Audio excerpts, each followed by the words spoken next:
I have been asked many times, how did you come up with the name Memorare?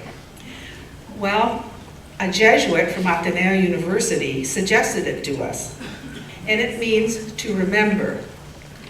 What a perfect way to remember, to say we remember Manila 1945. And so in 1993, as Edgar said, my brother Rod and our friend Johnny Rocha and I, right here in San Francisco, formed Memorare Manila 1945. Memorare Manila not only remembers, but it also commemorates and educates. And every year we gather to remember and commemorate the Battle of Manila, which in 28 days killed over 100,000 men, women, children, and infants. Or to put it more in perspective, think of it this way. During that battle, roughly 3,500 people were killed per day out of a population of Manila was then 600,000. And Manila, our beautiful Manila, was completely destroyed. It was gone. Memorare also educates with ongoing school programs and participating in exhibits and conferences such as this one today. I'm here to talk about Johnny Rocha. He was a patriot. He loved his country and he served it admirably and with distinction as the Philippine ambassador to Spain. He read, studied, and was passionate about the Philippine World War II history. And he gave speeches about the war, as well as advocating for Japan to acknowledge and apologize for its cruel and inhumane acts during the occupation of the Philippines. He never gave up. His family roots, the Rocha family roots, Tony and Lita's and Johnny's, ran deep in Manila. When you visit Malacañang Palace, where President Aquino currently lives, you enter through the Rocha Gate, named for their ancestor who once owned the land on the Pasig River.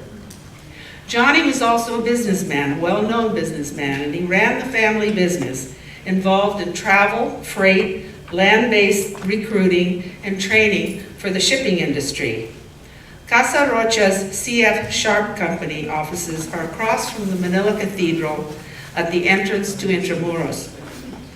And Johnny was a beloved friend. He was always available and reliable, and he made things happen. He never let you down. Johnny took on the chairmanship of Memorare and charged ahead, and in 1995, he organized the first commemoration for the 50th anniversary of the liberation of Manila, and planned all the subsequent commemorations after that. He persuaded Intramuros Foundation to donate Plaza Santa Isabel, across from the street from the San Agustin Church, and commissioned Pedro de Guzman to create a touching memorial which depicts the Filipinos' deep sense of sadness and loss. Memorare gave Manila a gift, a moving site visited regularly by residents and visitors. It's sacred ground where those who perished during the Battle of Manila continue to be honored and never forgotten. Rod and I and the Rocha family share the tragedy of losing our beloved mothers and other family members during the Battle of Manila. Johnny's mother was killed by shrapnel, which relentlessly rained down on Manila and claimed many innocent lives. Japanese Marines in the Kempitai executed our mother, along with our grandmother, uncle, and aunt. Our two families, who had been friends for several generations, are forever bonded with all the other families who lost relatives during the Battle of Manila.